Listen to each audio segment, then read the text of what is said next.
les amis, il fait beau, il fait chaud, on est toujours à Tokyo, toujours Eric avec un vlog quotidien, le vlog du dimanche, un des derniers d'ailleurs. Je pars tout de suite prendre le train, là je dois avoir la tête dans le cul parce que forcément avec l'export etc je me suis couché à 3h30 et qu'il est 10h30. Mais on va prendre un gros ride en train, je vais essayer de vous montrer des choses sur le trajet parce que je sais que vous aimez ça. On part un petit peu à l'extérieur de Tokyo et je vous retrouve là-bas directement.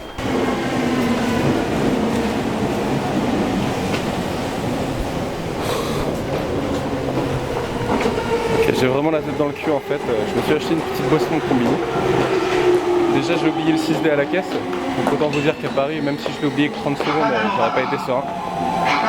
Et là je me suis bourré de caisse, je m'en suis rendu compte à temps. Et on va à Shibuya. Mais pour faire un changement évidemment.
Et voilà les amis, comme promis on se retrouve en dehors de Tokyo. Bon, j'ai un peu triché, c'est vrai, on est qu'à Kanagawa, à Yokohama. Bon, c'est à 30 minutes de train de Shibuya. C'est la deuxième plus grande ville du Japon. Souvent, il y a beaucoup de gens d'Osaka qui vont dire que Osaka est la deuxième ville du Japon, en associant Yokohama et Tokyo dans la mégalopole de Tokyo, ce qui n'est pas entièrement faux, vu que t'imagines, c'est comme si tu avais un peu Paris et Marseille à 30 minutes de RER quoi. Ça forme une sorte de grand tout. Yokohama c'est aussi appelé Bed Town, c'est-à-dire une ville-lit, parce qu'il y a beaucoup de gens qui font l'aller-retour dans la journée en fait quand ils vont au boulot pour payer des loyers moins chers à Yokohama. Là j'attends Alex, on va aller se taper un petit ramen des familles hein, pour bien commencer la journée. Et puis après on va voir ce qui se passe. Voilà, ça c'est quand tu fais la queue, hein, ramen connu. Bon. Mais par contre il me semble que la salle elle est énorme Alex hein. Ouais, enfin la ligne boucle 2 fois quand même. Voilà. Bon, il y avait littéralement 52 personnes qui attendaient devant nous. Du coup on va changer d'endroit hein, parce qu'on n'a pas envie de passer la journée à attendre. Non, enfin, on n'a pas envie de patience des Japonais. C'est ça, on n'a pas la patience des Japonais pour un ramen qui est probablement très bon en fait. Si je raconte pas de bêtises, c'est ce ramen là qui a créé ce qui s'appelle le yeke, donc c'est-à-dire le style à la maison, en mettant des ingrédients un petit peu plus différents que les recettes traditionnelles, avec du brocoli, avec beaucoup d'algues, etc. Mais là, j'y reviendrai où je m'y prendrai à l'avance, il faut arriver j'imagine vers 11h du mat. Mais là, à midi 20 le dimanche, ça le fait pas.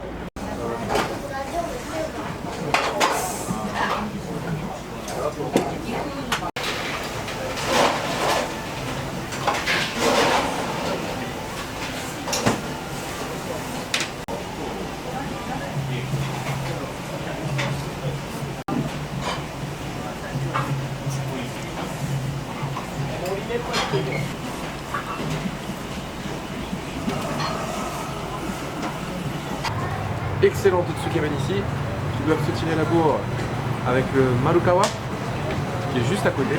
En tout cas, une excellente petite Tsukemen, j'espère que vous avez apprécié autant que moi. Tranche de porc très épaisse, service plutôt sympathique. Et maintenant, qu'est-ce qu'on va faire Alex? Je crois qu'on se dirige vers Chinatown, c'est ça? C'est ça, ouais.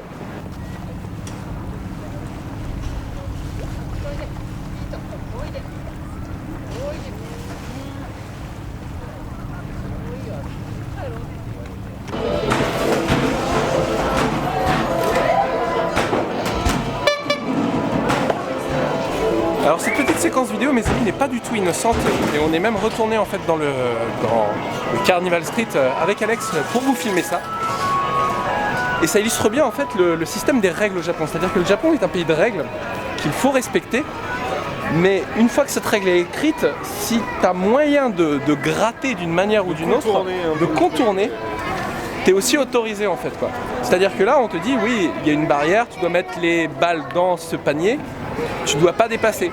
Et le mec va te faire ah oui mais non mais moi j'ai mes pieds sur le sol, je dépasse pas, et il se penche et c'était loin d'être le sol, hein, non, très loin d'être le sol, c'est la majorité. Ça, en fait. Et en fait c'est ça, donc c'est-à-dire que le feu est rouge, tu n'as pas le droit de traverser, et personne ne va traverser quand le feu est rouge, même s'il n'y a pas de voiture, parce que c'est la règle. Et là c'est un peu ce même système de règles. Alors il y a beaucoup de gens qui disent qu'il faut s'y habituer, moi j'ai du mal, hein, je le cache pas, parce qu'on n'est pas du tout élevé comme ça en France. En France on a plus tendance à réfléchir, enfin à réfléchir c'est un peu bâtard de dire ça, mais à se dire si une règle est con. C'est ça, du bon sens finalement. Voilà, c'est aller vers le bon sens plutôt que vers la règle.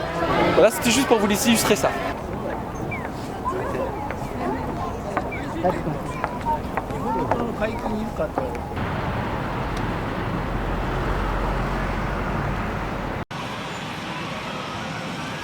Un endroit joyeux et excitant.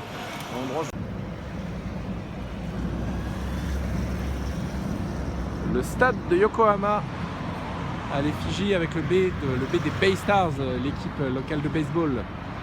Et comme je suis un gros boulet, en fait, je n'ai plus de batterie sur mon appareil photo. Ce qui fait que je vais prendre le reste des vidéos avec l'iPhone. Alors j'ai bien prévu le coup puisque j'ai ma batterie de rechange pour l'iPhone.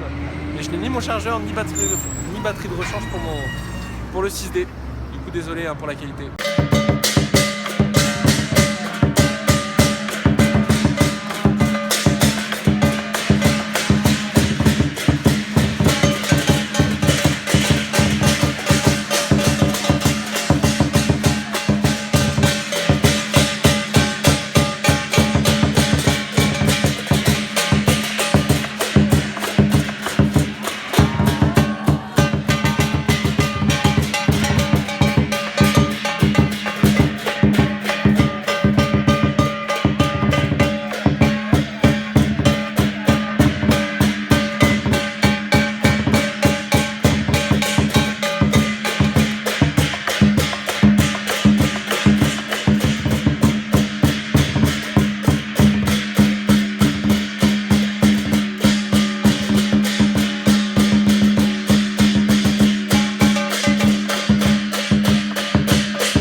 Le Chinatown de Yokohama est le plus grand Chinatown de Tokyo, probablement de tout le Japon aussi, même s'il y en a un qui est aussi assez important à Kobe.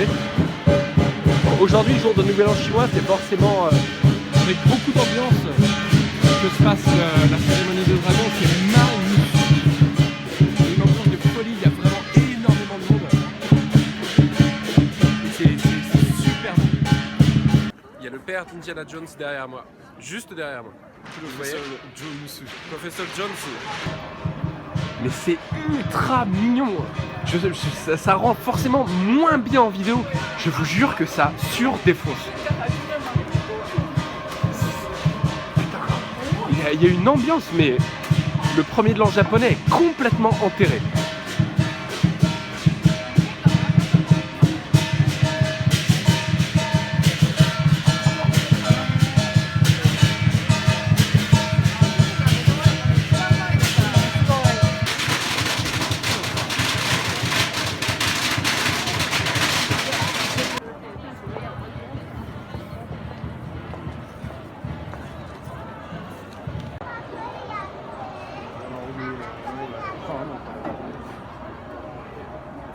Et encore les amis, ce que vous n'avez pas, c'est évidemment l'odeur.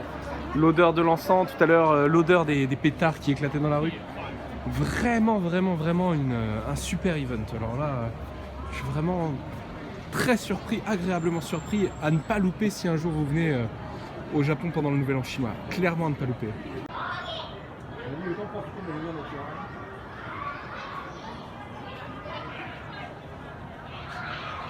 Alors, les amis, on est revenus à Shibuya là, pour aller à la soirée avec Amine. On est au Tokyo Food Show. Donc le Tokyo Food Show, c'est comment on pourrait appeler ça, une sorte de grande galerie basée sur la bouffe. Et il y a vraiment des très bonnes choses, des très bonnes bières, des très bons vins. Il y a des fromages, il y a du curé nantais. Si vous avez 18 € pour un curé nantais. Et donc, on voulait vous montrer, regardez, ces petits lockers frigo. Vous pouvez mettre votre bouffe réfrigérée. Comme ça, et vous achetez du fromage ou des produits frais, vous les mettez là-dedans et puis vous partez faire du shopping à Shibuya et vous revenez juste à côté de la gare. Avec vos courses qui sont encore fraîches. Voilà, le Japon pratique mes amis. Ça c'est quand tu te donnes rendez-vous à Chico le samedi soir à Shibuya. Super plan pour... C'est pratique pour se retrouver, ouais. Un très bon endroit pour se retrouver. Très simple. Très simple. Avec beaucoup de visibilité.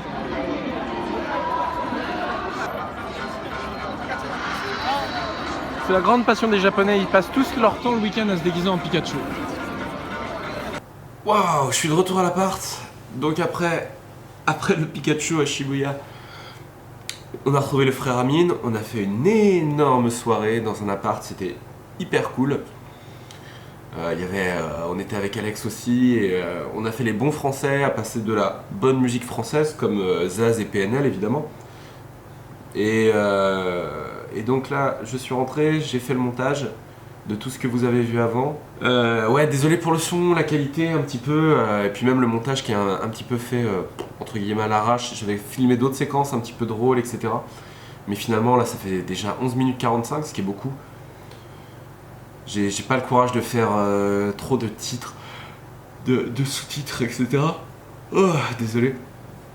Je préfère ne pas faillir à ma mission, qui était quand même de faire une vidéo par jour pendant un mois, de vous donner ça. C'est à peu près regardable de toute façon. Non, juste pour en remettre une petite couche, mais le Nouvel An chinois à Yokohama, mais ça tue. Si vous avez l'occasion, mais c'est le truc à faire, mais ça vaut 10 fois le Nouvel An japonais à Shibuya ou n'importe où, quoi. Ça défonce, une ambiance de malade, c'est super. Moi, bon bah, comme vous avez compris, je vais pas tarder. Je vous fais des gros bisous. Je vous dis à demain pour les derniers vlogs. Allez, bonne journée, abonnez-vous, partagez et merci du fond du cœur. Salut!